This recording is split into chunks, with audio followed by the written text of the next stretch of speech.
sidestep, Curry drive, Curry flip, Curry good! This is Dubs OT with John Dickinson on KNBR 104.5 and 6.8. Streaming live at twitch.tv/thesportsleader. Jokic has it. Clock ticks, got to put one up. Jokic for the win. Oh, it's good! Jokic got it off in time, and the Nuggets win it! Are you kidding me? Are you kidding me? A 7-footer off the dribble, and look, he picked it in, but just to get it up there is an unbelievable play on an unbelievable night.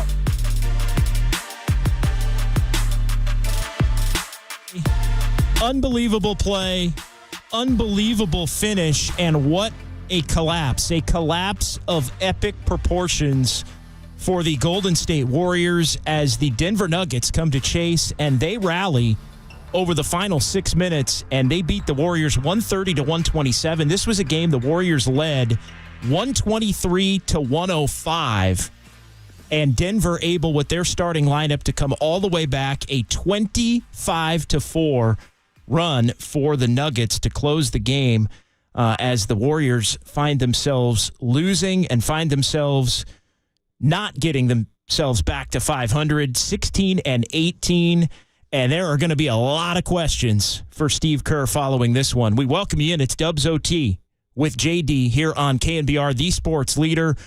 People piling into the YouTube chat. We appreciate that. Here on the Sports Leader, 808 KNBR is the number. You can give me a call or shoot me a text.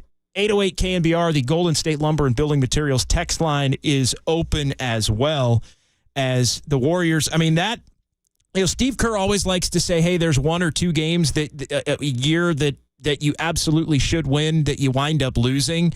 And I mean, this one, this is beyond inexplicable.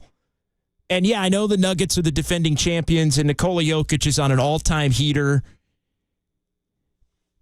And the Warriors able to rally themselves to build the 18-point lead. But I'm just at a loss, to be perfectly honest. Turnovers, bad shots, basically acting as if the game had been won.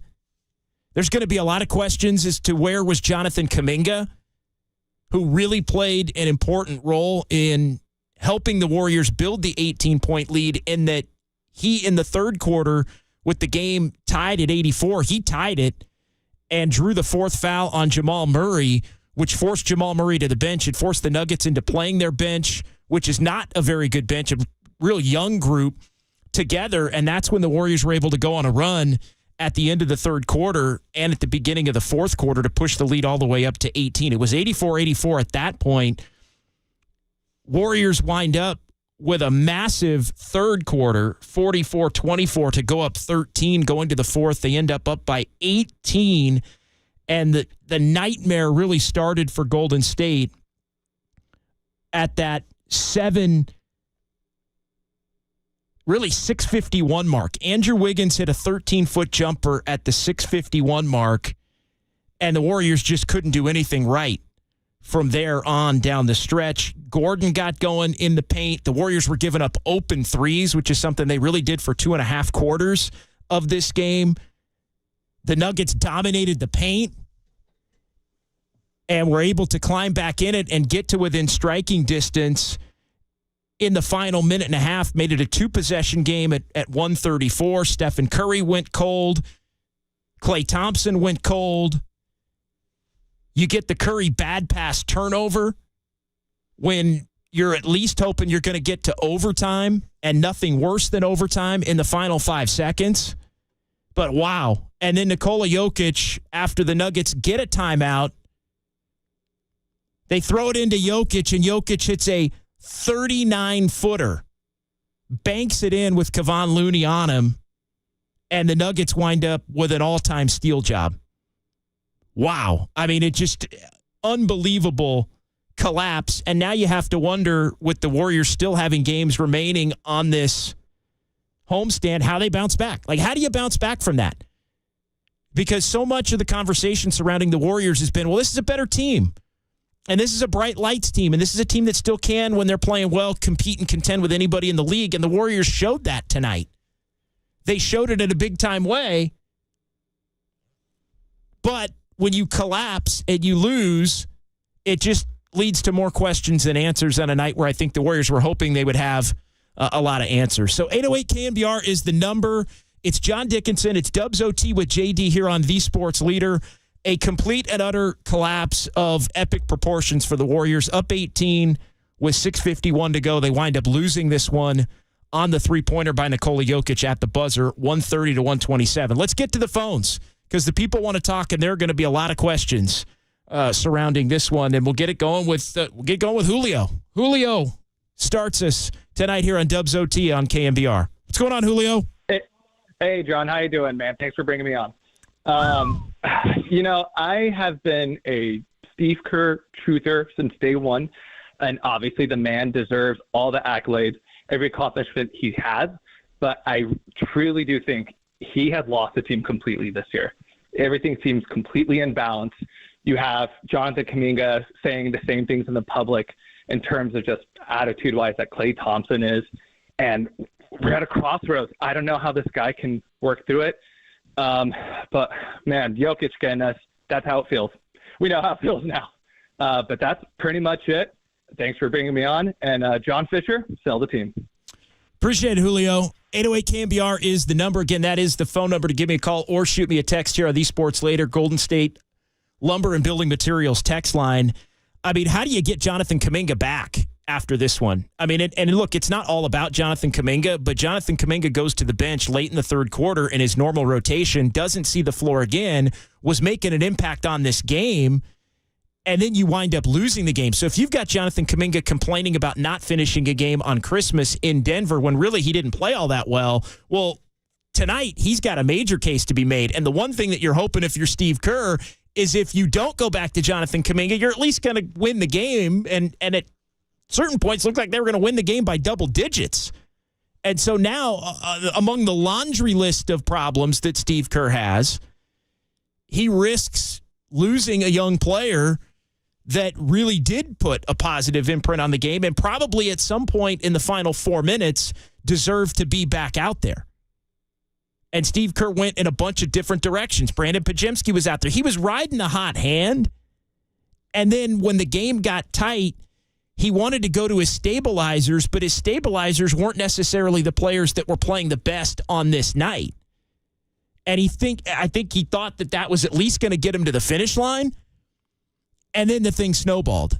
And bad shots and turnovers, and the defense just went right back to being a sieve like it was for a majority of the night, with the Nuggets getting whatever they wanted in the paint. They finished with 60 points in the paint and then getting wide open looks from the perimeter. Denver only hit 9 of 26, but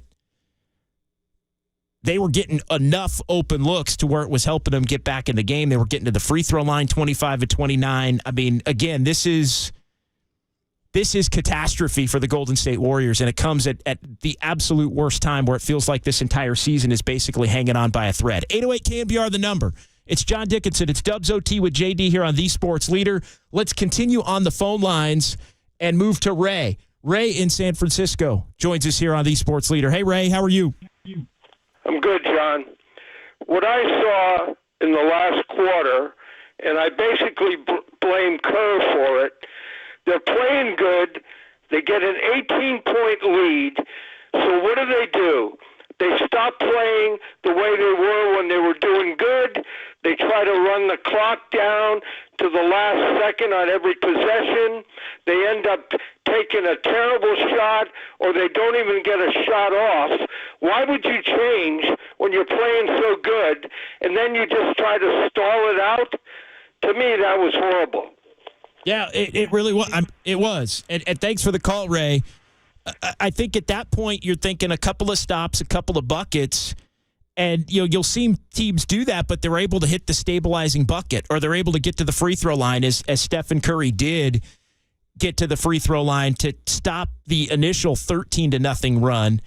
Got a couple of free throws. It was 125 to 118 at that point, but then I mean, the final 4 points for the Warriors were a Trace Jackson-Davis layup over that final basically 7 minutes on a pick and roll where Curry found him, and then Curry getting to the free throw line himself to make it a 125-118 lead. That was it as far as the Warriors' offense. Inopportune turnovers, bad shots, going cold, milking the clock, and I think really not acknowledging that the game was in trouble until it was almost too late, until the Nuggets had a heater going and Jokic was trying to run him down and Murray was doing his thing and Caldwell Pope was knocking down and getting open looks and Gordon was owning the paint, just running to a spot, and Jokic was finding him and he was either getting fouled or going up and getting an easy layup.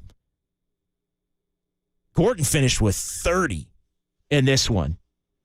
Murray was cooking there for a bit leading into that third quarter until Kuminga got him off the floor, but Kerr didn't react quickly enough thinking that he had enough to get to the finish line with his champion core players, because his champion core players played pretty. Curry and Klay Thompson led the way. They're going to be on the floor. Wiggins had a solid game. Podziemski was rolling. And then when things hit the fan, he went back to Looney and he went back to Chris Paul. And he went to Saric and Trace Jackson-Davis, and he never got Kuminga back in the game. And he was the one guy who was the odd man out, and I think that leaves a lot to be questioned. And I think that's going to be a heavy-duty topic of conversation here throughout the remainder of the evening, in addition to the execution, in addition to the poor defense, and all of that. We will hear from Steve Kerr coming up here on The Sports Leader. We will hear from players in the press conference and from the Warriors locker room, but we want to hear from you here. It's John Dickinson. It's Dubs OT with JD here on The Sports Leader. Let's keep it rolling on the phone lines with Drew Down in Tracy. Drew Down, I'm stunned, man. I'm stunned that this one played out the way that it did, although you could kind of see it coming from about 4 or 5 minutes away. JD, you're absolutely right. It was a straight gut punch, and my one question is, where was Jonathan Kuminga? 16 points, 19 minutes, 6 of 7 from the free throw line. Where was Jonathan Kuminga? In a game that's tight and you're not hitting shots, when you need somebody that can get in the paint, draw a foul, get a bucket, where was Jonathan Kuminga? I don't care who else is playing. If someone's playing like that, you've got to find a way to get him on the court. 19 minutes, in my opinion, is just that's ridiculous.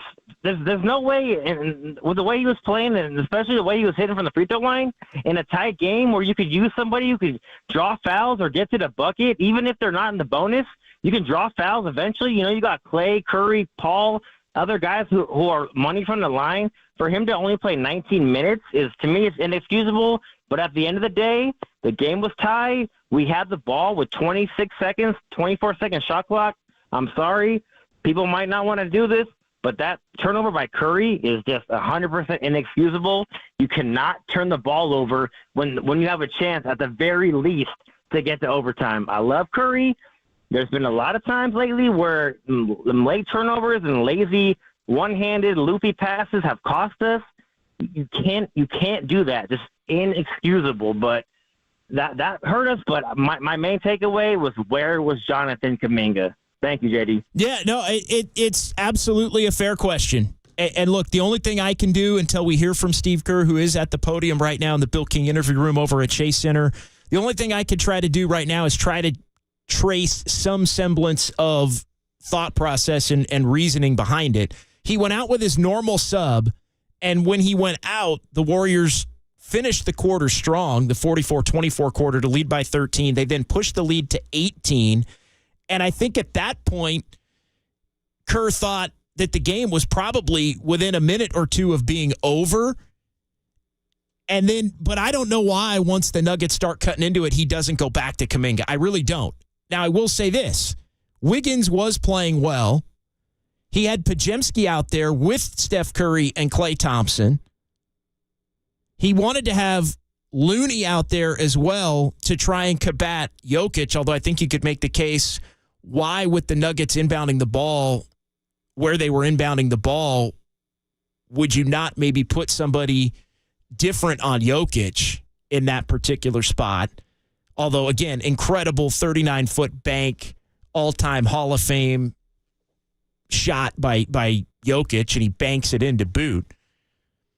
But you got Curry out there who was playing well tonight. You got Klay Thompson out there who was playing well tonight. You do need to have a center on the floor, and Kerr went from Looney to Trace Jackson-Davis to Looney. And then Wiggins was on. I mean, to me, he played Saric and Trace Jackson-Davis down the stretch. Saric had a good game tonight, so I think that was where he got caught. But when it started to hit the fan, I think Kuminga needed to be out there with Klay and Steph and probably Podziemski and Looney. And if you were going to go to Chris Paul for Podziemski, that's fine. But tonight's a night where, as far as impact goes, Kuminga had more impact than Wiggins tonight. If you're talking about somebody that's going to be playing the four, he had more of an impact than Saric. But I think he likes Saric out there with Trace Jackson-Davis because Trace Jackson-Davis isn't a shooter. I think he likes Wiggins out there with Looney. And so I think he got caught in the combinations. And look, it's not an excuse. It's just trying to figure out why things played out the way that they did. But everything that Kuminga did as far as attacking the paint and getting into the lane, he even had 4 assists tonight. Like, it's the obvious question when you blow that lead why he wasn't on the court when he was one of your better players. But I think this also gets into a question that has plagued the Warriors a lot this season, which is the simple fact that they've had a lot of similar impact players. And so finding the right player on the right night in the right moment has been something that frankly Steve Kerr hasn't been able to do consistently, and the Warriors haven't been able to find it consistently. And so, if you're always contingent on playing one player with another player on a front line, then you're almost looking for 2 players that are playing well in a given night. Just play your best guys. But I'll say this, even tonight, I do think he liked what Wiggins was providing, and I think he wanted to have Saric out there if he was going to have Trace Jackson-Davis out there. All in all, 19 minutes doesn't add up. 19 minutes for the impact that Kuminga had doesn't add up. And you'd think in the final 7 minutes when things start to get away, hey, I'm going to go back to the kid because he really was a problem for the Denver Nuggets defense. And he was somebody that was putting the Nuggets in positions to where they were uncomfortable on the floor. So I got no problem with anybody that wants to say, hey, where was Kuminga? That's price of admission stuff. 808 KNBR is the number. It's Dubs OT with JD here on the Sports Leader. Warriors get a major gut punch, 130 to 127. They were up 123 to 105 with basically 7 minutes to go, 25-4 Nuggets to close it out. Really bad possessions for the Warriors down the stretch offensively, and they let Denver get rolling themselves on offense after basically really flustering them for the better part of about 8 minutes to a quarter. We got a lot of people that want to talk. Let's get back to it. Nita joins us here on the Sports Leader. Hey, Nita. Hey, turn that radio down, Nita. Okay, I'm turning it down. Oh, yeah, no problem. Thank you. All right, go for it. Hi, Nita. I'm utterly disgusted right now. You should be. I feel like while I'm on hold, I have no words. I'm just disgusted. At this point, I love Steve Kerr, but it gets to the point where we've got to look at coaching. We have a few veterans, but we have a lot of young guys out there. Coach, we need you to coach. Why in the world was Kuminga not out there getting in the lane, driving in, getting a foul, getting us some points? Yeah, This is ridiculous. We should have won this game. And we have had so many games like this where we should have won the game. And at this point, we have got to look at everything. This is bad coaching. And I'm just disgusted. I am disgusted. Thanks, It's ridiculous. Thanks, Nita. Appreciate it. And look, I'm with you. I'm having a hard time finding the words. It's inexcusable for Kuminga to not play at all. Like, it just is. When the whole thing is collapsing and Steve Kerr was going to different lineups, it's inexcusable to not just throw him back out there at some point. So there's just nothing that can be said other than that. I mean, you went to everybody else. And look, this is the thing that you open yourself up to when you blow the lead the way the Warriors did. And the bottom line is they should have won the game anyway. They should have won the game whether Kuminga played or not. But when you lose and it's been as hot button an issue surrounding this team, and he actually is playing well, which he did tonight, it's tough. It absolutely is tough. And, you make the case, well, Kerr was coaching the team when they got up 18. Right? So I think, you got to take into account that. I mean, they were put in, but what it comes down to is when things get tough, Steve Kerr doesn't trust Jonathan Kuminga. That's just the reality. When things get, and maybe it was an oversight tonight. I know he did address it in the post-game press conference, and we will play that for you coming up here at the top of the 10 o'clock hour on the Sports Leader. I do want to get to another call, but Steve Kerr's answer to that is coming up here. Appreciate everybody in the YouTube chat here on the Sports Leader. Warriors just continue. How about this one? How about this note before we get back to the phones here? Fourth time this season the Warriors have lost a game in which they've led by at least 18 points. Fourth time this season. I mean, you can name the other three. The other three were, well, I can name two of the three, right? The game in Sacramento, the game against the Clippers. What's the one that I'm missing, Greg? What's the one that I'm missing? And tonight, there's another obvious one in there that we're forgetting about, where the Warriors had a big lead and couldn't. Was it the Oklahoma City at home, maybe? Anyway, we'll get to it. We'll find the other one. But anyway, it's the fourth. They've blown a lot of leads. Steve Kerr likes to say, hey, this team's basically won one game they should have lost. They've lost 4 or 5 games they should have won. At some point, that's just the refrain of what a bad team says. But this team showed throughout the course of the game that they still have the ability to be a bright lights team, but they got to be able to finish games better. And I think they got caught in the fact that they have so many similar players that when Steve Kerr was looking around, when the bleep was hitting the fan, he had nowhere to go. Because he saw 5 players that were all basically the same in terms of their impact. And the reality on Kuminga is, and this is just the truth, Kerr doesn't trust him. He doesn't trust him and or overlooked him. Got caught up in the moment and either way, none of the explanations are good. And I've been somebody that's probably defended Steve Kerr more than anybody, but tonight,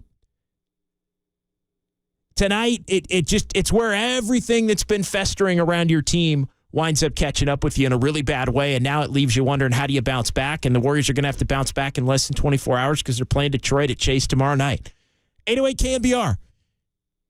The great Greg Silver is here. Stefan and Ryan, I'm coming to you right out of the break. We're going to get into the YouTube chat, but I got a couple of lines open if you want to join the conversation. If you want to vent, Dubs Group Therapy, step in. It's Dubs OT with JD. It's KNBR 104.5 and 680, the Sports Leader. Oh, no! We suck again!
Number 8. Just put it together.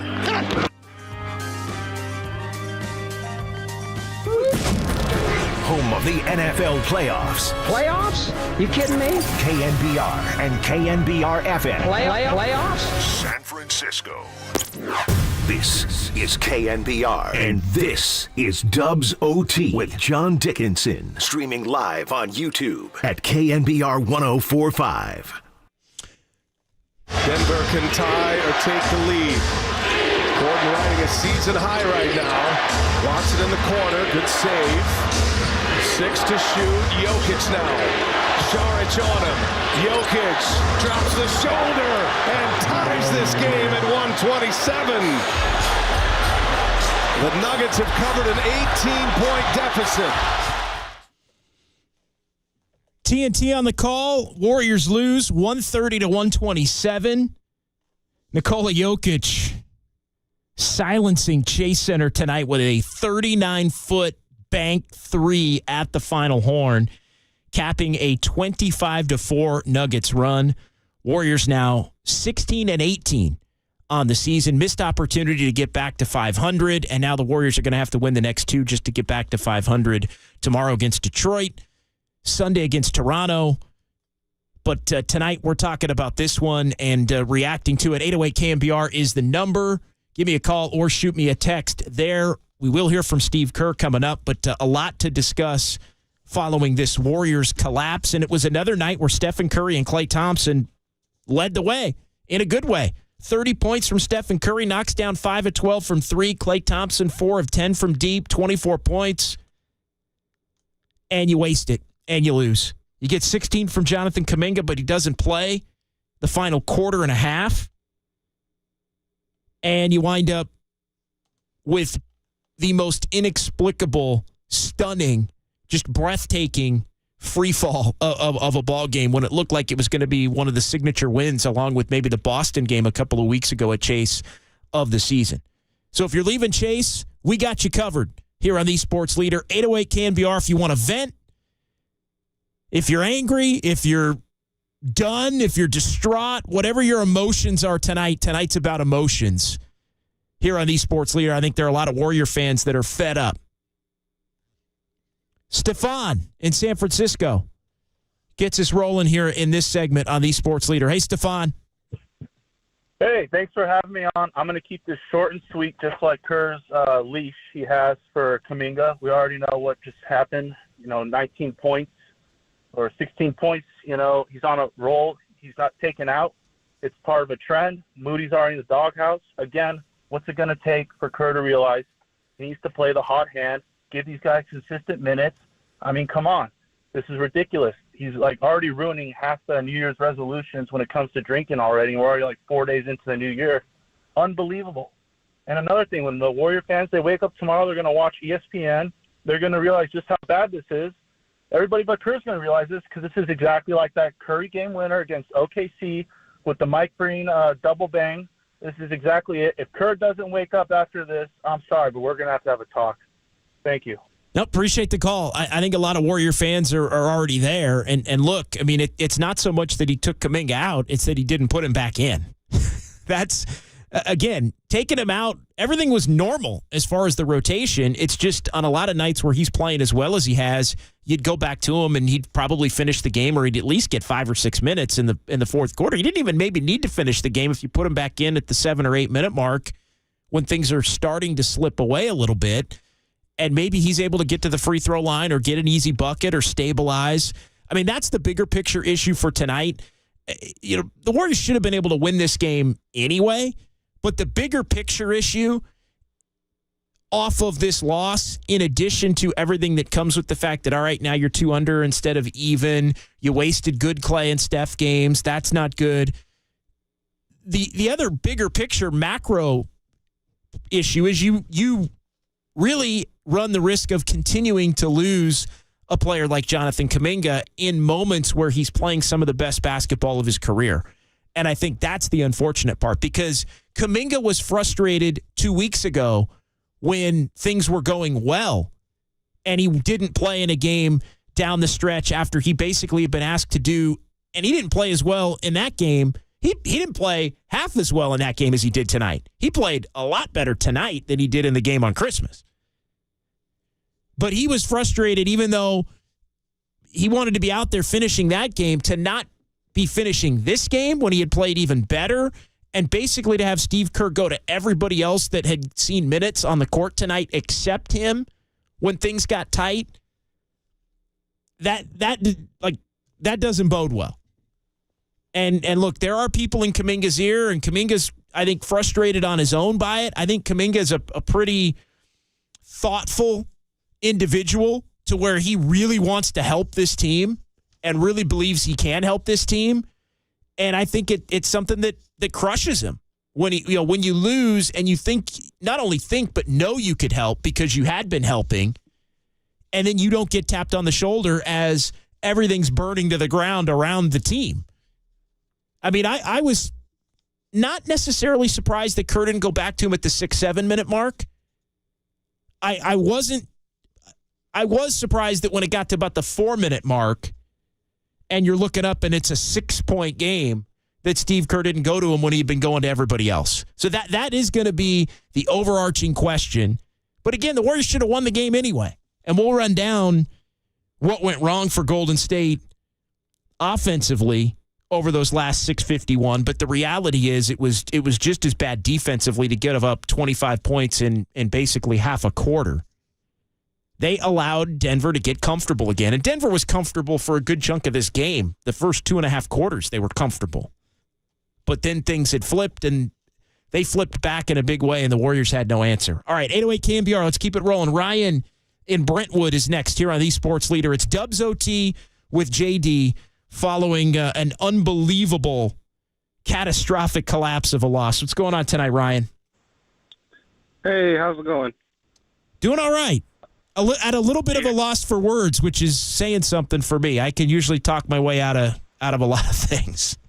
Yeah, no, I agree. I mean, I think everyone kind of touched on the Kuminga thing, and I just kind of want people to put a little perspective on at least what I got from how the rotations were and everything. And it was really when Kerr put in Dario and Looney that threw me off a bit. And also the fact that Moody has not played, I think, 2 or 3 games now. I'm not saying Moody would have saved the day or, would have changed the game for better or worse, but, I mean, I think Kerr has a problem that people don't really mention right now, is that he has a lot of, role players in certain positions that, it's hard to get minutes. That's pretty much my take. It's a gut-wrenching loss, don't get me wrong, but, I think also Draymond not playing and seeing Aaron Gordon just take over the paint kind of makes me realize that Draymond may have affected that in a positive way for us if he was playing. Thanks again. You're awesome, John. Appreciate it, Ryan. Thanks for checking in, and appreciate you listening here on The Sports Leader. Ryan's line open, 808 KNBR. Again, Dubs OT with JD here on The Sports Leader. Yeah, Draymond no doubt could have helped. And look, I don't think Moses Moody is really part of the conversation tonight, although it is a bigger picture, I think, question, because a lot of people, myself included, thought he was going to be playing tonight with Gary Payton II out again due to injury and set to be reevaluated with the hamstring injury in 3 weeks. So Payton's basically out at least a month. And so I think a lot of people thought, all right, that's going to open the door for Moody. Moody gets a DNP coach's decision tonight. Didn't play a single second in the game. But again, the Warriors were still up 18 with 6:51 to go. So tonight, I get it. Moody is indicative of a lot of things that have really frustrated Warrior fans as far as Steve Kerr's inability to trust young players or play young players consistently. But I'm going to throw Moody to the side tonight as well. But yeah, it comes back to the number one question is, and I think this is where it gets awry. It's a trust issue. And I understand some nights where Steve Kerr doesn't trust Kuminga, but you got to give him a little bit of leeway when he's actually playing well. Like tonight, it's indefensible. It just is indefensible. And he did go to Looney, and he did go to Trace, and he did go to Saric. Like, it was almost as if Kerr was searching. I'm going to this group. I'm going to this guy. I'm going to that guy. I'm trying somebody to stop the bleeding. Steph and Clay are going to be out there. And I think he liked what Wiggins was doing enough to want to keep Wiggins out there. And again, they view Kuminga more as a 4 than a 3. And so he just never went back to. And look, we'll hear from Steve Kerr, but it just, I mean, did he just get swallowed up by the moment? And did it reach a point of no return where once it got to the 3-4 minute mark, he didn't want to put him in because he hadn't been in the game for over a quarter? Like he thought he had iced him to a point where he wouldn't have been effective getting back off the bench after missing that much time. I don't know. Again, and that's no excuse. But it just, when you're going to anybody and you don't go to him, it tells you the reality of the lack of trust that the coach has in the player. And again, there have been a lot of nights over the last 2 years where that's been fair and accurate and okay. But tonight wasn't one of those nights, and Steve Kerr's got to recognize it. And it winds up being one of many boxes that get checked in a really bad way as far as the Warriors taking this loss and trying to figure out why and how to move on from it. 808 KNBR is the number. Ricky in San Francisco is next here on The Sports Leader. Hey, Ricky. Hey, what's up, JD? How you doing? I'm good, man. I'm good. How are you? Right. What do you got? I'm doing all right. Sorry, I'm a little hoarse. I was at the game. I'm going to take a little tangent right now. I just want to get your thoughts. I got a little complaint with the fans. It was like me and my buddy were at the game. We're getting real excited. We went on that run in the third quarter. It's the end of the third quarter. We're standing up. We're cheering. We're super pumped. And the guy behind us asked us to sit down. Oh, said, I hate that. Hey, we paid for those seats too. And I was just I felt like we had lost the game right there. I mean, it was just so infuriating. It was like, this is the most, we're on a good run. We're feeling good energy. Let's keep this going to the fourth. And, I don't know. I'm just curious what you thought about that. I just called to complain a little bit. Really, the vibes were just bad. No, I hear you. And I was out of Chase, and I thought the crowd was as electric as they've been at any point this season right from the opening tip. I think the Warrior fans from the opening tip were like, all right, this is a big game. We're going to be into this game. The team needs the fans to be into the game, and it was electric. I think that's a bummer, man. I really don't like that, Ricky. I hate hearing that, to be honest. It hurts my heart to hear that because I do tend to lean toward, and thanks for the call, Ricky. We got some other people that want to chat, so we appreciate it. I'll let you go there, but I'll comment on it. I think that's a bummer. And it's the old chicken or the egg thing, right? Where you've got the people that want to stand that paid just as much for their tickets as the people that want to sit. And unfortunately, and I don't like it. It's just my 2 cents. I don't like the fact that, to me, you should err on the side of the guys standing up or the people that want to stand up as opposed to people that want them to sit down. I've always kind of been in that camp. If you want to bring the energy and stand and be raucous, then you know what? Like I've stood at a game before when I maybe didn't want to because other people were, because then everybody can see if everybody's standing. Anyway, it is a little bit of a tangent. I thought the crowd tonight was great. I won't spend too much time on that, but I don't like when somebody says sit down. I really don't. I don't. But again, it's that whole debate of what the caller laid out, which is, Ricky, I paid, you paid. It's unfortunate. Unfortunate. Jason in Palo Alto next here on The Sports Leader. What's going on, Jason? JD, I appreciate you taking my call, man. You told me this is about emotion, so let me start with the rational mind. I'm going to go with the good, the bad, and the ugly. Okay. The good is that we lost to the defending champions. All right, Jokic is an MVP candidate, 2-time MVP. That's the good. All right, we're maybe 500, and we lost to one of the best teams. All right, fine. Okay, that's good. That's measured. That's measured. Right. I'm trying, man. Because the bad is we were up 18, and we lost in a 25-4 run. That tells me 2 things. 1, we can't close, and 2, we have the firepower. We were up 18 to the defending champs. That means we got talent. We got skill. Why can't we close? And the ugly part, man, it's just, to me, we were tied with 3.6 seconds left. Oh, I was at the game, man. And I think nobody was saying this out loud, but we were like, all right, this is going to go to overtime. We got 5 more minutes. We can tough it out. Oh, the life that vanished. Oh, that's gonna pay me for a minute, because it was such an electric game. Like you said, the atmosphere was there. The people were in it. People were standing up. Hey, to the other caller, man, stand up. Let's get into it. But man, that was heartbreaking. Thanks for taking my call. Yeah, no doubt. I mean, I agree with a lot of what you said. I mean, Jokic is an all-time great. I mean, Jokic in his own way is on his way to having his own, Stephen Curry type career for a player of his position and a player of his impact. And we'll see if he's able to win multiple championships. I mean, he's still he's in the 2015-16-ish version to where Stephen Curry was on the trajectory in different positions. But the bottom line is he's an all-time great already.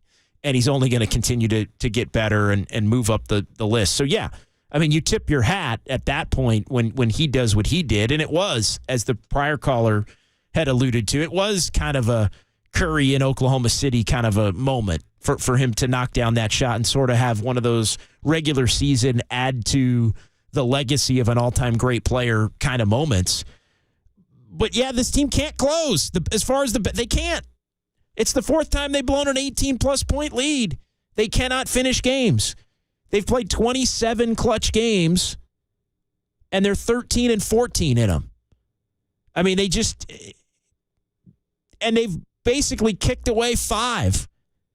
And you start playing the game that I refuse to allow to be played, but you start playing the game about, well, if they had 5 more wins, they have 5 more wins, they'd be, 4th in the West? And we'd be talking about how everything's clicking and the pieces all fit together properly. But they haven't been able to. And you know what?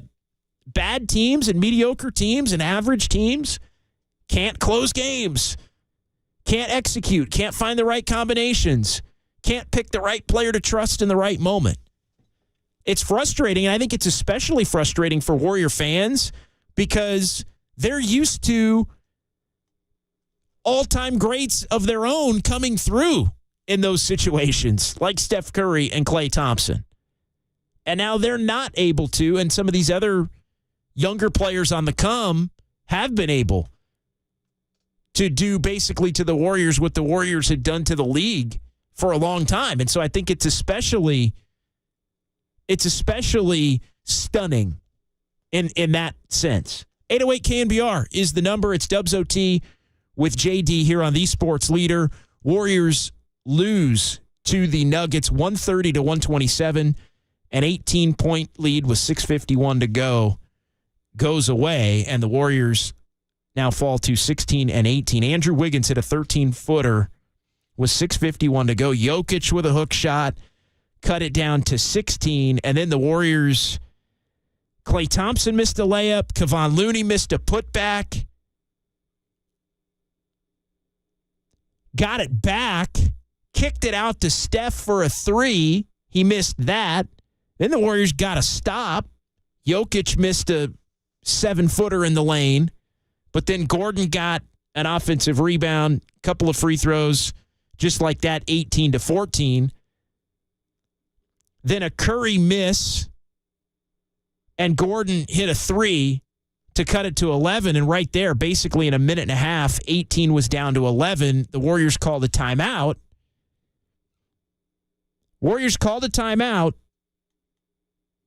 But didn't make a sub.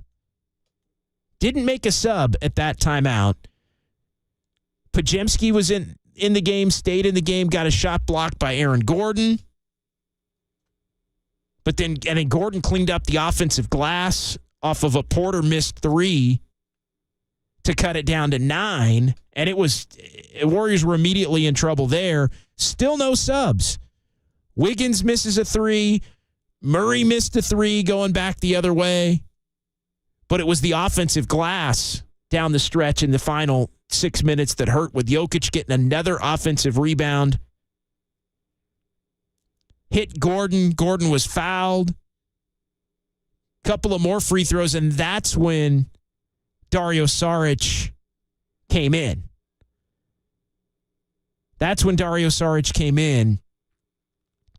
With it now a 7-point game. And Curry would miss. Looney would foul Jokic. The Warriors called another timeout in between 2 Jokic free throws. But it was already a 5-point game, and it snowballed. And that's where I'm thinking he's going back to Kuminga at 3:23 to go. But it was Chris Paul and Pajemski. I'm sorry, Chris Paul and Trace Jackson-Davis who came in for Pajemski and for Looney. And the Warriors are just unable to stop the bleeding at that point. Curry misses a 3. They get the Trace Jackson-Davis layup with 2:05 to go. And then the Nuggets get the final 10. Peyton Watson hit a 3. Gordon had a dunk. The Jokic little jumper in the lane to tie it. And then the 39-foot bank off of the Curry turnover in the ensuing timeout. But yeah, just ugly stuff. Warriors got stagnant. They got hit on the boards when they forced misses, and they allowed a hell of a lot of open shots to the Nuggets in the first place to allow them to reassert themselves and get comfortable. And I think the moment in which Kuminga should have been back in the game was that 3:23 timeout.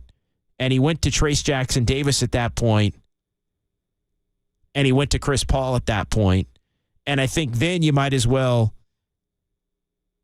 like, to me, you probably should have gone to Kuminga right there, if not sooner. 808 KNBR. Let's sneak one more in. JP in Union City before we break here. And then we'll get to Marty, and then we'll get to Nina. And we do have a couple of lines open at 808 KNBR. But JP, we'll fit you in here on the Sports Leader, Dubs OT. What's going on, JP? JD, man. Hey, usually I don't listen to 680 KNBR, but because of you, I'm now a fan. So thank you so much. I love your insight, and I always love hearing your voice. But I had some time to reflect. I'm a season ticket holder, and to be quite honest, I'm not surprised. I've seen this before. This is an ongoing movie that just continues to be a nightmare that plays in my head every single game that we show up to. And I'm thinking about this, and I'm wondering what is going on. Like, why? This team has no identity. There's no cohesion. And when you have issues and problems like that, the first thing you look at is you look at the top, and the top is Steve Kerr. He is basically the top-down leader of this team within the leaders within the team, like Steph and Clay and whoever that may be. But then you look across the bench on the other side of the court, and you see someone like Mike Malone. Okay, his team, Watson, has, 18 points, 19 points? I don't even know who the hell he is, but for some reason he has a role on this team, and he knows what he's doing, and he's being productive. And that's the clear difference between Kerr's coaching and everyone else's coaching in the NBA. Is like Kerr's a great coach because he knows emotional intelligence. Like, he's really great at that. He looks very introspective when it comes to players and getting them to be driven. But in terms of basketball IQ and putting the players that need to be out there when they have a role and their importance, like, he does not have that. And for that very reason is why this team is failing right now. I think it's I think it's part of the reason. I'll say this. I want to keep you on here, JP. I think part of why Michael Malone can do what he's doing is because the Nuggets know who their starting five is, and their starting five is really good, and it's clearly their 5 best players, and they all fit together well. Murray and Caldwell-Pope with Jokic and Gordon and Porter, like, that 5 is like perfect complement of defense, offense, shooting, pass, like everything you need, right? They have, which allows them to plug the younger players, I think, into more specific roles, knowing that they fall in line behind the starters. I think where it gets out of whack for the Warriors, JP, is they no longer know who that best 5 is. When they knew who that best 5 was, then it could be, JaVale McGee, and then it could be Mo Spates, and then it could be Barbosa or Ian Clark, for crying out loud, or all the players that the Warriors had over the years. Those were just the first 3 that came to mind. But those guys could fit into roles. Otto Porter on the team even just 2 years ago. Peyton on the team a couple of years ago. When everybody else falls in line and you know what your main group is, then you can find other groups off of that group. And I think part of the problem is the pieces just don't fit together as well as maybe maybe we would all like to believe, or at times I'm even guilty, I'll put myself out there, of saying that they do because the Warriors keep saying that they believe it. And so I think that's where, in part, that's where it gets out of whack off the top, JP. But as far as, being able to trust your gut and ride the hot hand, I think it's more about that with Kerr. His inability to trust the hot hand on a night. At first, he didn't want to offend any of the older players. I think he kind of got over that. But then he still, as this thing has gone on, like tonight, like the only answer I have for why Kuminga doesn't go back in the game tonight, JP, and you know me, I've been hard on Kuminga. Like when he hasn't played well, I've said it. But it's inexplicable tonight. Like, it really is inexplicable. But the only way, when Kerr went to everybody else who had played tonight, the only way you can say not go to Kuminga is if Kerr doesn't trust him. And if he doesn't trust him, that's a problem, man. Like, that really is a problem. Like, if you don't trust him on a night where he played like he did tonight, then it starts to become, well, what are we doing here? And that's and I think that's kind of what you're getting at as far as the combinations of players and seeing the right combinations of players in the moment on a given night. Yeah. But I mean, here's my other question too. Is like in after that 5, there's those missing links. But when are we also going to have some onus on like the players itself? Like, because I've seen Steph Curry like time after time again in precious moments, like turn over the ball, these one-handed passes, and like when is he just going to take the bull by the horns and then just take over? You talk about great players. I've never seen LeBron do something like that in the moments when it counts. But time and time again, as of recently, I have been seeing Steph doing that. You're right, and thanks, JP. We got to run here. Look, Curry does make mistakes. I think all primary ball handlers do, but I also think, again, Curry's, as he gets a little older, those mistakes are going to be a little bit more prevalent. As the team around him gets a little worse, those mistakes are going to be more prevalent because you're going to need to rely on Curry more. And so you're relying on him more because everything around him isn't quite as good, and he's getting older, so he's less apt to be able to deliver. And it all just kind of compounds itself into one thing. But, yeah, tough. And just the combinations are not working. And, look, tonight's the kind of loss that it can go one of two ways. You can either completely lose your team and lose your season, or you can bounce back and suck it up and get on another run. And the Warriors, well, they got the right team coming in, right? You went from the best team in the league to Detroit. You go from Denver to Detroit. I mean, I know Denver doesn't have the best record this year, but the defending champions to a Detroit Pistons team that's 3-31 and the worst team in the NBA. So go get right back on the horse tomorrow and charge forward. All right, 808 KNBR. Marty and Nina, you guys are up first. It's Dubs OT here on the Sports Leader.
live from downtown. Curry, way downtown. Bang! This is Dubs OT with John Dickinson on the Sports Leader. Streaming live at KNBR.com and on the KNBR app.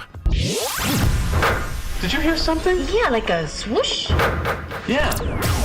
Dubs OT presents the sounds of silver. Streaming live on YouTube at KNBR 1045. When you get down to this team, it's very easy to drop your head in this building with that crowd. And that's probably the thing I was most pleased with tonight is that everybody, coaches, players, we just stayed the course, even after that third quarter, which they dominated. But we closed that game, I think it was a 25-4 run to close.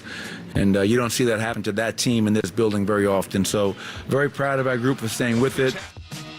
Yeah, big-time win for the Nuggets, a catastrophic loss for the Warriors. Nuggets head coach Michael Malone as we come back here on the Sports Leader. 808 KNBR, it's Dubs OT with JD here on KNBR 1045 and 680, the Sports Leader. Nuggets 130, Warriors 127. Jokic with the 39-foot bank shot at the final horn, capping the 25-4 Denver run over the final 6:51 to win it. Warriors dominated the third quarter. As you heard Michael Malone say there, 44-24 Warriors. And yeah, usually that's enough. Usually Stephen Curry and Klay Thompson going for 55 to 60 points is enough. But it wasn't for the Warriors as Denver runs them down at the end. And they walk out of Chase with their 25th victory. I mean, simply put, the Warriors had done to them tonight what they've done to a lot of teams over the heyday in a lot of different buildings. But that is got to be one of, if not the worst collapse that the Warriors have ever had. I mean, definitely in the Steve Kerr era. Probably in the Steve Kerr, Mark Jackson era. I mean, and they've had more of them in the last couple of years. But, I mean, you look at being up 6 with about a minute to go in Sacramento earlier. They had the 22-point lead in L.A. against the Clippers. You got the ball game tonight. I mean, I'm trying to think of other big-time home. There was one to Memphis early in I think it was the 14-15 year. They had a Memphis came back and beat them. 14-15 or 15 might have been one of the 9 in the 15-16 year, maybe. So yeah, there've been some collapses. The playoff game against the Clippers, game 2 in 2019, the game that led to the I'm Kevin Durant.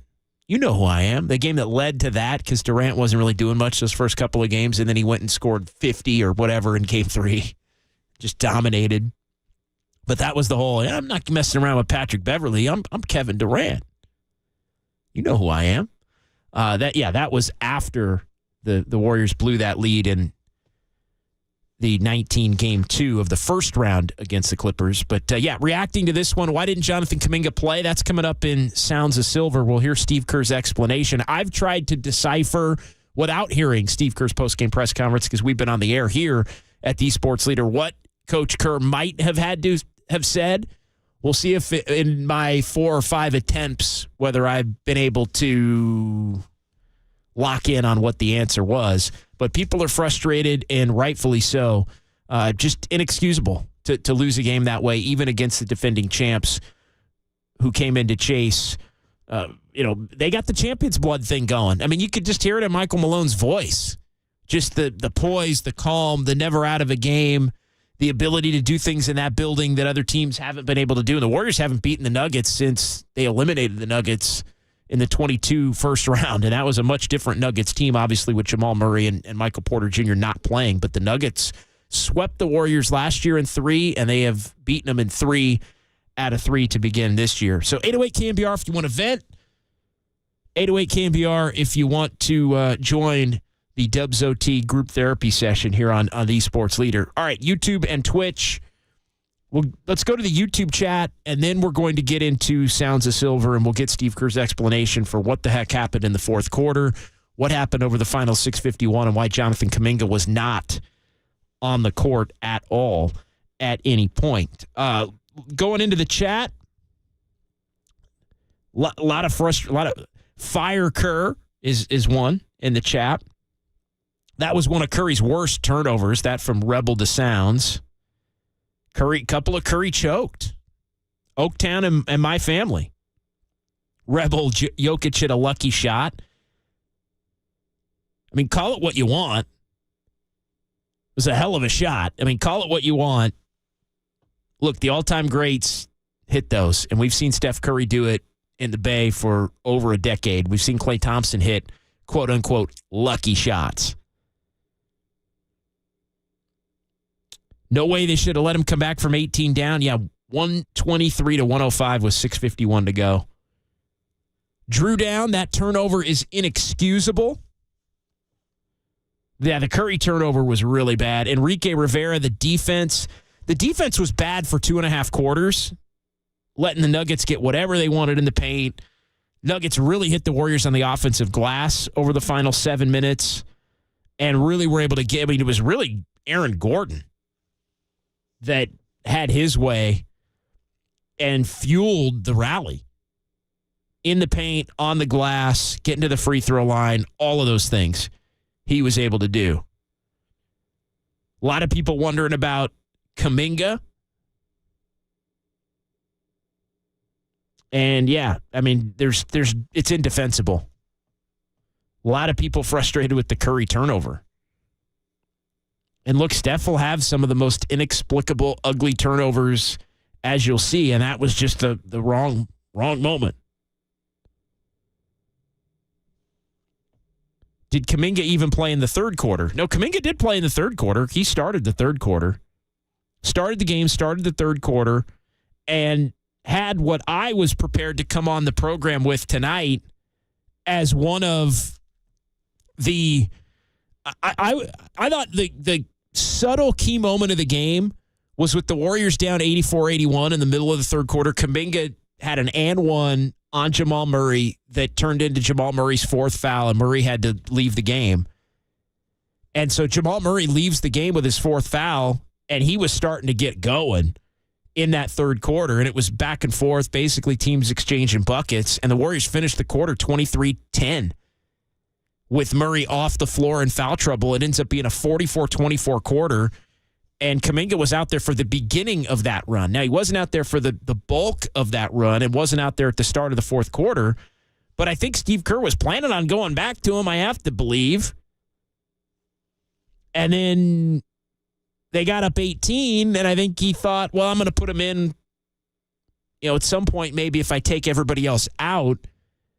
And then as the lead started to dwindle, it went from 18 to 9, and then it went from 9 to 6, and Kerr called a couple of timeouts, and he was searching.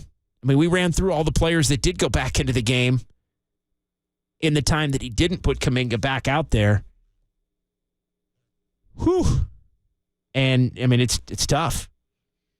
But, yeah, he did play, going back to the YouTube chat in that third quarter, but did not play in the fourth at all. Not a single minute. 6-minute mark in the third, didn't get in again. Exactly right.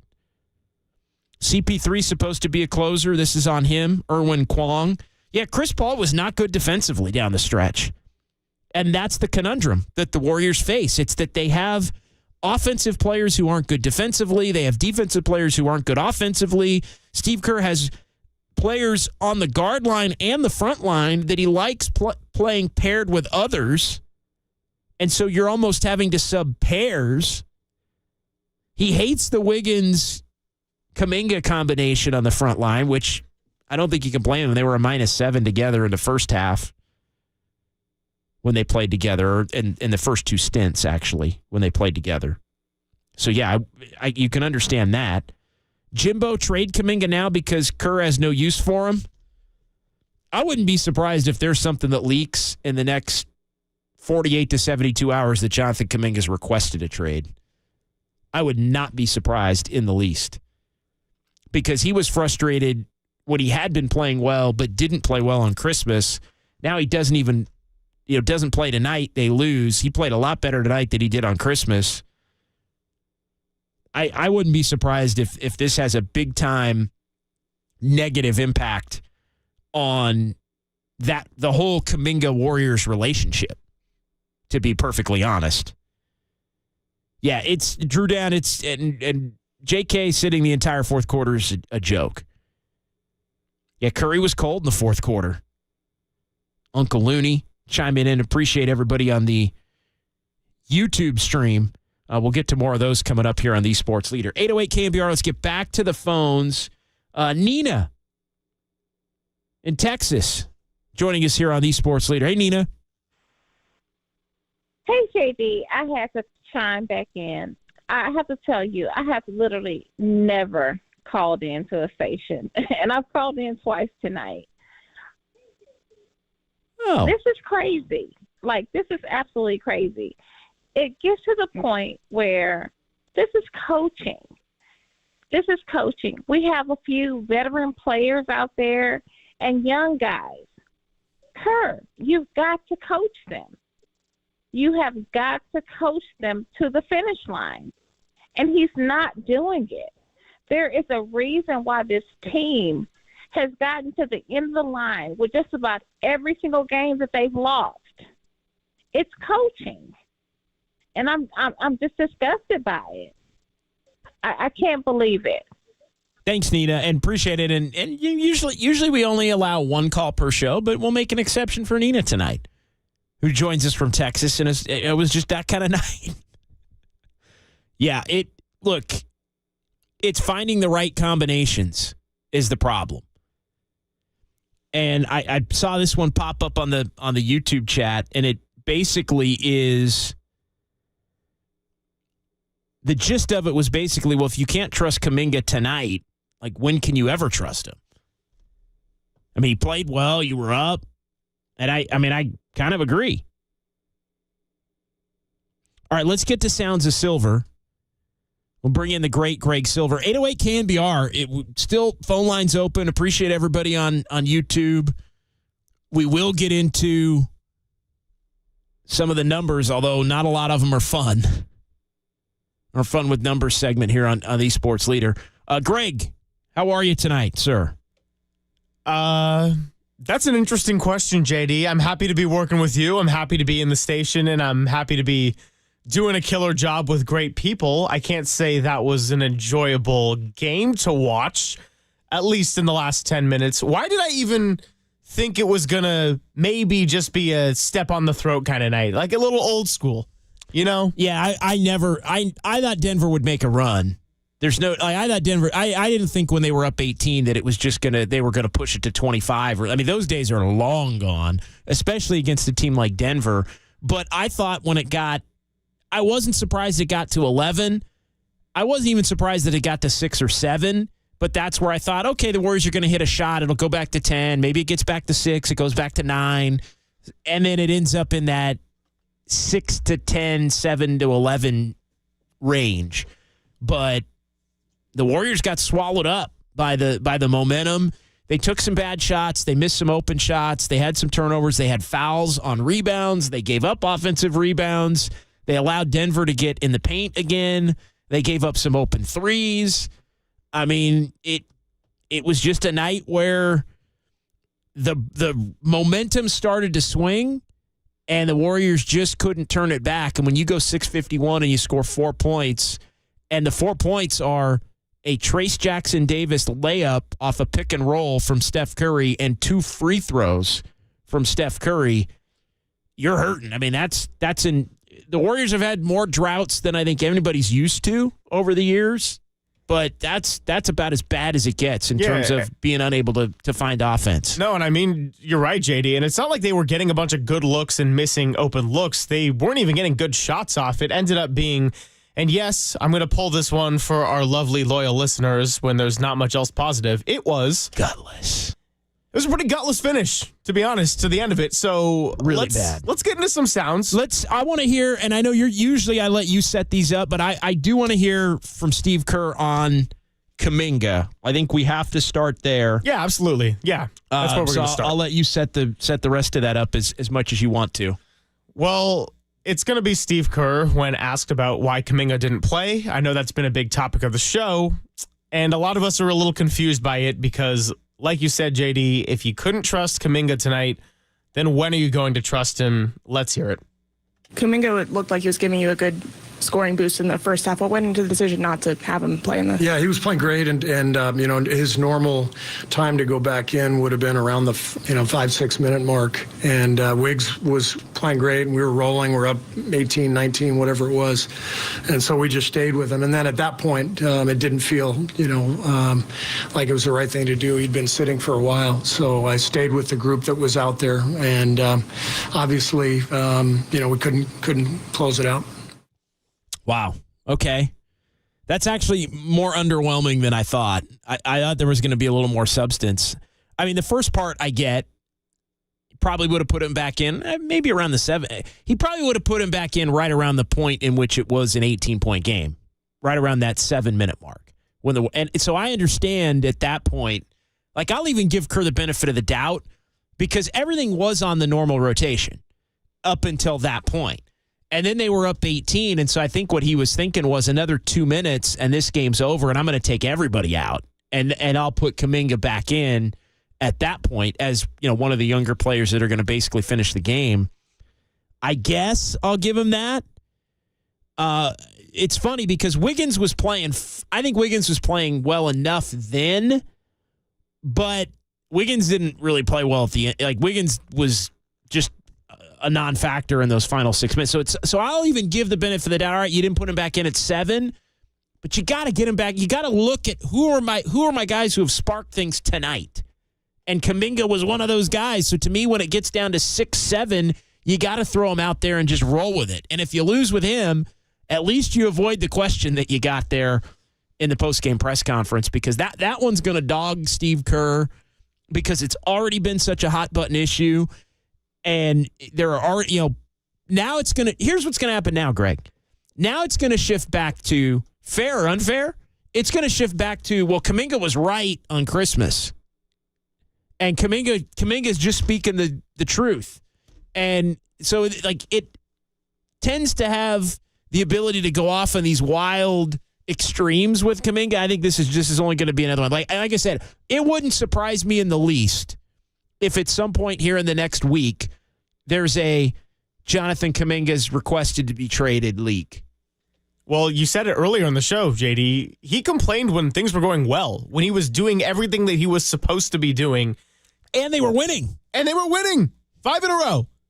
And now he's going to complain at the proper time when everybody is on his side, and rightfully so, because we've said on our last Just Dubs episode, which, by the way, reminder, that's coming to the air this Saturday, 10 to noon. JD and I cannot wait for that. Just Dubs, 10 a.m., mark it on the calendar.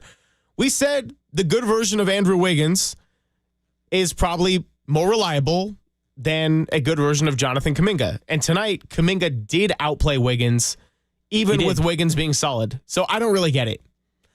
We have Steph Curry at the podium right now. We're going to get those sounds into you eventually. But let's go to Brandon Pajemski first because Brandon Pajemski again at the podium. I mean he's the only reliable thing about this team right now. Is him at the podium. Yeah. And for the most part, him on the court. For the most part. Taking charges and whatnot. No, he'd be good. No, he has. Brandon Pajemski said a lot of these clutch games could have been preventable, and that's a word he used. So let's get into it with number 2. I mean, a lot of them could be prevented, I think. I just saw some that we've blown 4 games that we've let 18 or more in. A lot of them could be prevented. Plays here or there down the stretch. And even plays in the first half that you don't really think about because it's the end of the game that impact the outcome. We have a lot of those plays that tend to not go our way. And, our record reflects it. No doubt. I mean, you could make a case, again, 4 or 5 games that they've completely... I don't know, Greg. I'm still at the, and I get it. Pajemski's somebody that they view as a young leader, but, take the night off. And I know Steph came out. I know Clay came out. I know, I don't know. I'm just, it's really? Pajemski again? Let's hear another one from Pajemski, actually, because he said he's never lost like this at any level. No. And that, to me, was sad. It was sad. So let's hear it. The mentality, I mean, for me as a rookie, I've probably never lost like this. Like, I've never had like such good wins and but such bad losses. So I kind of lean into the vets on what they think, and they just tell me it's another game coming, and just try to be consistent in your daily habits, your routine, and more often times than not, we'll come out with a victory. But like I said, we're blowing a lot of leads. Could easily have 20, 25 wins this year. Yeah, and they don't. And look, that's the other part of younger players. You don't want younger players getting used to losing and losing games this way, because I think, and look, I'm not worried about Pajemski or Trace Jackson Davis or really anybody necessarily, but you don't want the culture to go bad because you're not winning. And I think, tonight had the potential to be a culture builder, right? It had the potential to be a game up there like the Boston game. Get you back to 500, give you an opportunity to springboard and separate a little bit, get a little breathing room, and you don't do it. You don't do it. You can't. And when you don't do it, the younger players start to look around and think, well, damn, like maybe we're just not very good. And that, and then I think that's where other agendas can start to seep in and all of that. It's just, they just have been unable to find the right mix consistently this season of young and old and who's playing well on the right night. And I'm not saying it's even easy, because I think they have their highest performing players have not performed at the levels that they're used to historically. And then I think they've had, basically players 2 through 8, 9 on a night in, night out basis. It could be anybody on the roster. And so finding the right guy on the right night has been more difficult. But yeah, the defense, a lot of people in the YouTube chat chiming in on the defense. Yeah, the defense without Draymond is a problem. I mean, there's no doubt about it. But again, you're up 18 with 6:51 to go. You still can't lose that game. 808 KNBR is the number. Did we have another cut, or we want to come back? We're going to hear from Steph coming back. We're going to take another. Yeah, we're going to take a break right now. Let's take a little quick break. We'll come back. Some phone lines still open. We'll get back into the YouTube chat. A lot of great comments to get to. We do want to hear from Steph and Curry. We'll have fun with numbers as well. 808 KNBR. We're rolling this thing off into the 11 o'clock hour as the Warriors lose to the Nuggets 130 to 127. 18-point lead blown in the final 6:51. We'll continue to discuss it. It's Dubs OT with JD KNBR, 104.5 and 680 The Sports Leader.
Dub Nation, this is the real and inside story on Warriors basketball. Dubs OT with John Dickinson continues. Streaming live at twitch.tv/thesportsleader.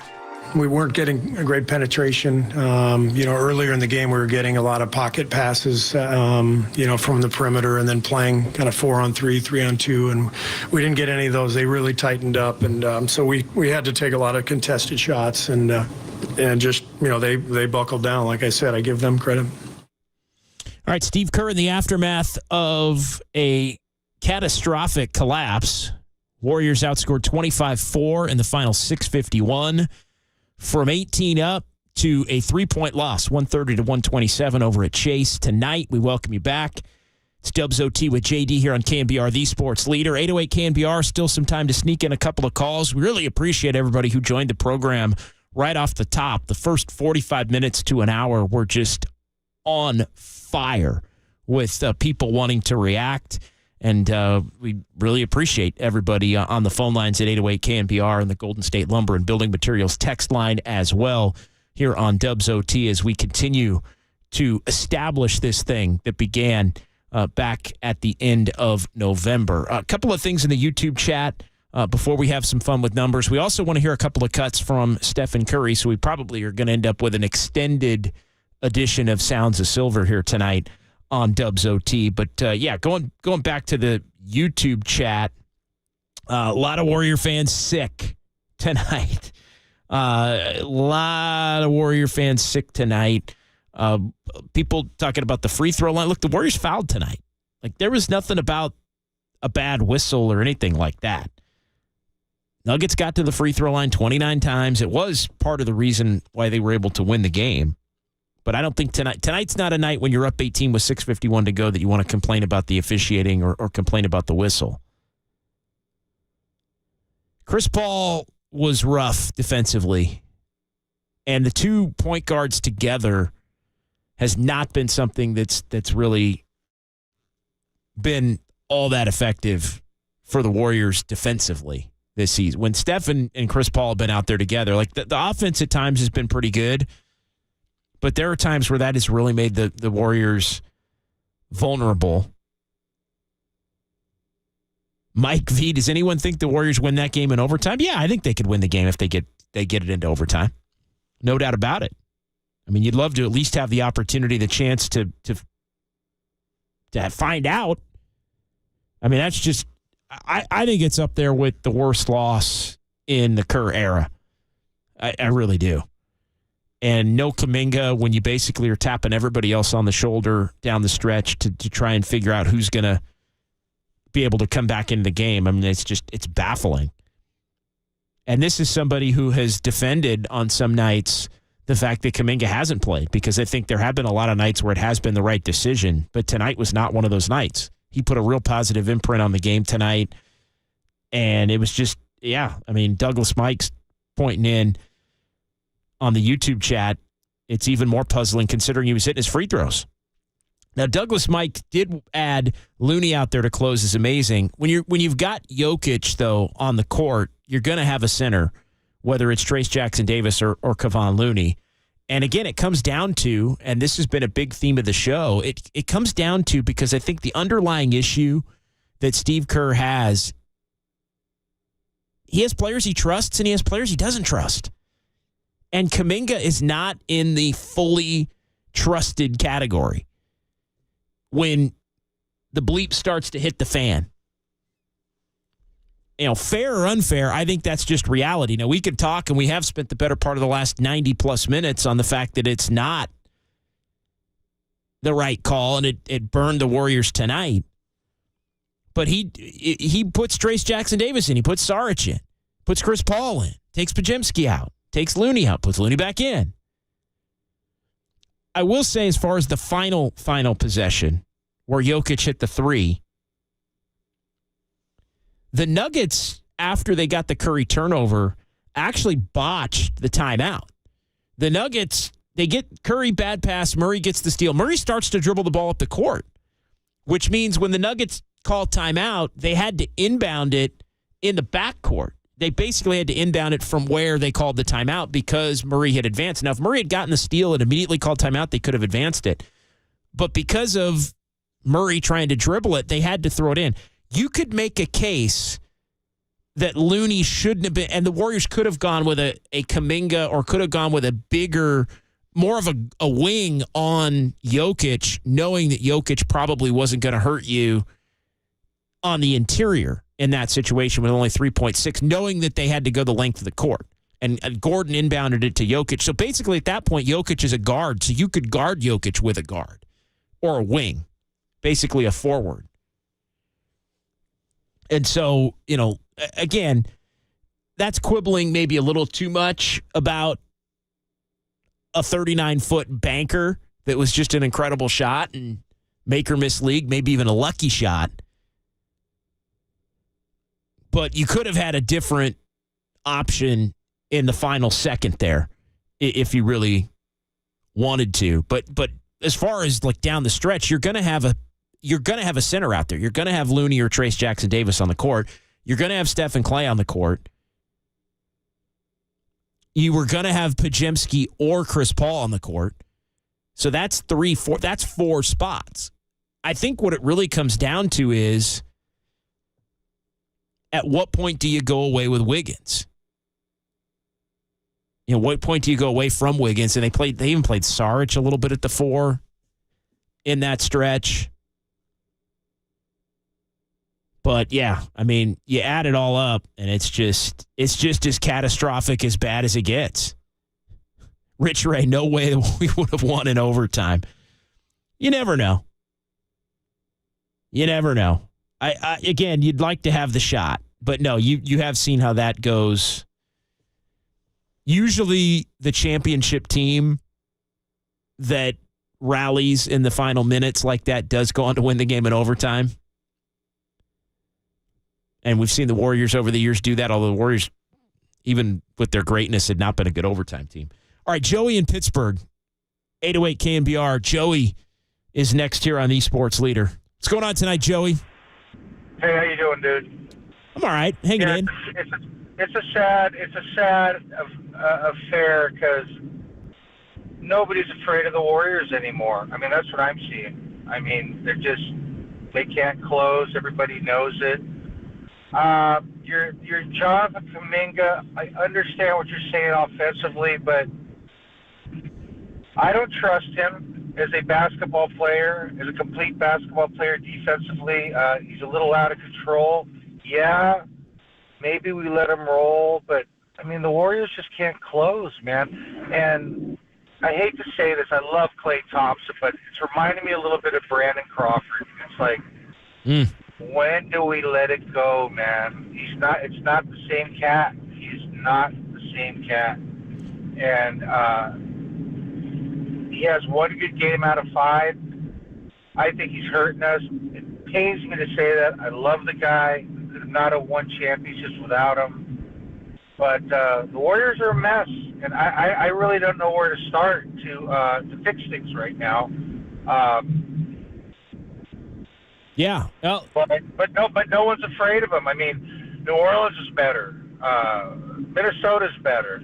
Oklahoma City's better. Sacramento's better. I mean, and these teams are not afraid anymore. And I don't know where we go, man. I really don't. This has been such a disappointing season for a team that won it 2 years ago, and they just can't close. They can't close. No, and look, I want to touch on a few of those things. Like tonight was, you said, Clay can be up and down, and thanks for the call. Tonight was an up game. Like tonight was not and I hear you. Like it's 5 or 6 good games and a couple bad games, but tonight was an up game. And as far as push coming to shove with Klay Thompson, we're about to find out come April when push comes to shove on Klay Thompson, and come the summer, because he's going to be a free agent. And, do they give him an extension? Do they not? As far as not trusting Kuminga, like I've been the first one to say I don't always trust him, and I think it's overblown, some of the fan angst toward just believing that he's maybe a better player than he actually is, and just wanting to see him out there on the court constantly. Like I've pushed back on a lot of that, so I understand why Steve Kerr on some nights doesn't trust it, but tonight's not the night when you're literally pecking down the bench and pointing at and you're going to everybody but him as far as the guys that were playing. Like, I think there's no defense for it tonight. He played well tonight. Like, there are other nights where people have called for him to play. Like to me, the Christmas game, it made no sense. Wiggins was clearly the better option on the Christmas game, and I don't believe necessarily. I would not be playing them together a lot, and would not be playing them together to close games against good teams, Wiggins and Kuminga. So yeah, look, I mean, tonight though is a night where. Tonight's a night where if you were ever going to just throw him back out there, you throw him back out there. Like, it's not rocket science. Like, you don't have to fully trust him to throw him back out there tonight. But again, like I said, that's going to be a huge topic of conversation over the next few days. I wholeheartedly agree with the statement that nobody fears the Warriors. I think that really started last year. Nobody fears the Warriors. That's a fact. Because they've lost a little bit of their fastball. They're more inconsistent than they've been. Like, that's just reality. Like, there's other teams that are growing up right before our eyes. I mean, Denver won the championship. I mean, this was a battle of the teams the last two franchises that won the NBA championship, but the Warriors are a shell of the team that won 17, 18, I guess it'd be almost 19 months ago. They're a shell of that team. Rebel, or no, H.R. Tatum fears us. That Jason Tatum does play his worst against the Warriors. That's a fact. How do the Warriors bounce back is going to be the question. And look, they've got the perfect bounce back game tomorrow. Worst team in the NBA coming in, and Detroit's got no pressure on them to win because they already broke their NBA record 28-game losing streak. And they're on another 2-game losing streak. So, yeah, they've lost, 30 of the last 31 and 31 of 34 overall. So you get, again, zero upside game tomorrow. You got to suck it up and go win it. But in many ways, I think that's exactly the game you'd want to have tomorrow. Just get right back on track, flush this one out, get into the weekend and take your chances against Toronto on Sunday and try to get back to 500 by Sunday night. And then maybe the vibes will return. But the reality is that this team just can't consistently put anything together. And tonight's another one of those, well, you play better for a couple games, then something goes catastrophically wrong. And they're going to look back at the end of the year, and they are going to absolutely kick themselves for the games that they've kicked away. All of these games that they've kicked away, from OKC to Sacramento to the Clippers to tonight. I mean, there are a couple more that they've absolutely let slip away. All right, let's get to fun with numbers here on the Sports Leader. Actually, I wanted to read one more text before we do that. Golden State Lumber and Building Materials text line. This one coming in. The lack of consistent rotation is fatal in close games. Outside of Steph, nobody really knows who's going to be playing at crunch time. I would put Clay in there if Clay's playing well. And tonight you knew Looney was going to have to be out there. But yeah, the overarching point is, and I think it's especially prevalent when you compare it to the Nuggets. The Nuggets know they're 5. The Nuggets know they're 5. And they did make an adjustment. They had Watson out there a little bit over Porter Jr., but it's Murray and Jokic and Caldwell Pope and Gordon, and then usually it's Michael Porter Jr., and you know what it's going to be. And when you don't know, I think when you don't know really 3, like the Warriors don't know 3 of the, right now they don't know 3 of the 5. I think they know 3 of the 5 when Draymond's around. You really need 4 of the 5. I think. And then you can play with one spot. But anytime, it's kind of like platoons in baseball. You can have a platoon, but you can't platoon at 5 out of 9 positions or 5 out of 8, 5 out of 8 positions on the diamond. And you just can't do it. You can't do it for half your freaking lineup. You can have guys that sometimes close and sometimes don't, but it really needs to be 1 out of your top 5. No more than 2. No more than 2. All right, let's get to fun with numbers. 4th loss in the last 5 games now for Golden State as they got back on the winning track, and now they're right back on the losing track. This is a tough one. 44 in the third quarter, most points they scored in any quarter this season. However, get this. The Warriors are 0-3 this season in games where they've had a 40-point quarter. Think about that in comparison to the past. 40-point quarter, third time this year, most points in any quarter, but in games in which the Warriors have had a 40-point quarter, they've lost all 3 games. You get a 40-point quarter, you need to be winning the damn game. Point blank, bottom line, end of story. This is the first time this season the Warriors lost a game where they shot 50% and had 30 or more assists. That had been one of the numbers we talked about a lot. 6-0 with Golden State, now 6-1. This is the 7th time this season the Warriors have had a lead of 10 or more points and lost. It's the 4th time with a lead of at least 18. The 18 points, the largest lead overcome by an opponent at Chase Center this season. Warriors back to not winning at home consistently, which is nothing but trouble. And this is the game now, 1-3 on this homestand. And I mean, that not going to cut it.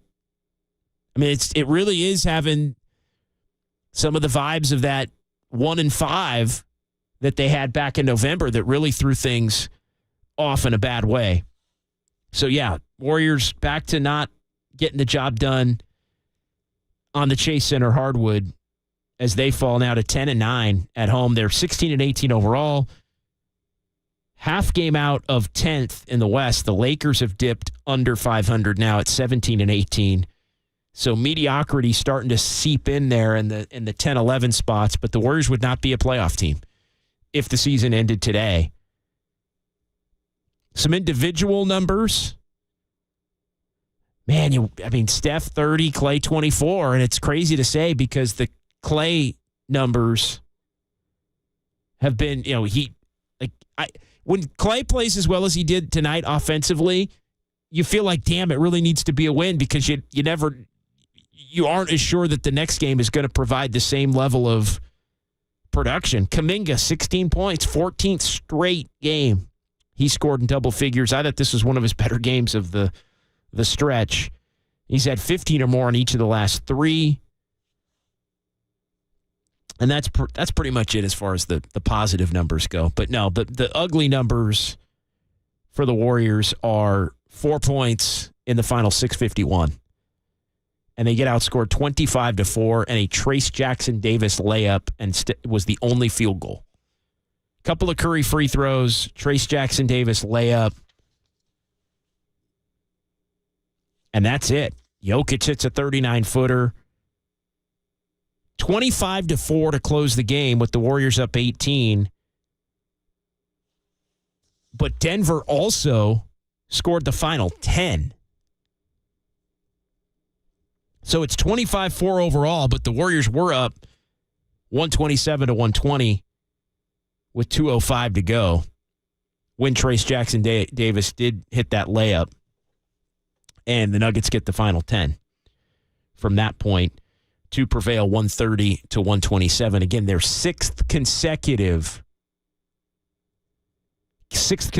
head-to-head win against the Warriors. They have not lost to the Warriors since the Warriors eliminated them from the 2022 playoffs in the first round.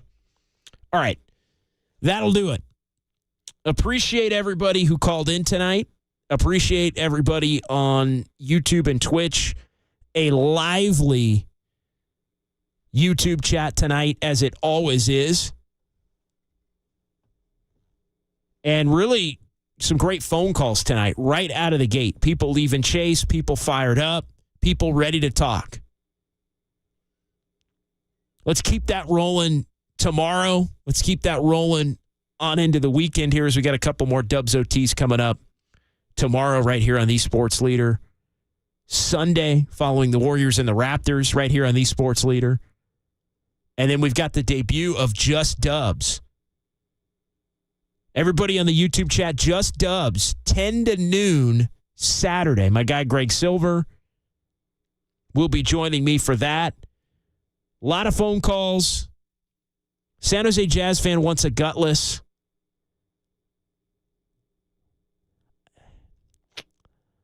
I don't know. I don't know if I'm going to go gutless. I don't think gutless applies tonight. Fellas. But, yeah, it's you come out, you lose. I'll tell you what, you lose tomorrow. I don't even care how you lose tomorrow. You lose tomorrow, you're getting a gutless. I'm not going to give them a gutless tonight. They were up 18 on the defending champs with 6:51 to go. That's not gutless. So we'll talk to you following that one right here, right around 9:30, final horn, Dubs and the Pistons, and then we'll reconvene on Saturday. So we got you covered all throughout the weekend right here on KNBR. For Greg Silver, for the great Raph, Cole was here as well earlier. Overnight Dave, good to see you, my friend. We'll talk to you tomorrow night. Nuggets get the better of the Warriors, 130 to 127. It's KNBR 104.5 and 680, the Sports Leader. Jokic has it. Clock ticks. Got to put one up. Jokic for the win. Oh, it's good. No, God! No, God, please, no! No! But, yeah, this team can't close. As far as they can't. It's the fourth time they've blown an 18-plus point lead. Ah, great! I hate it! Gutless.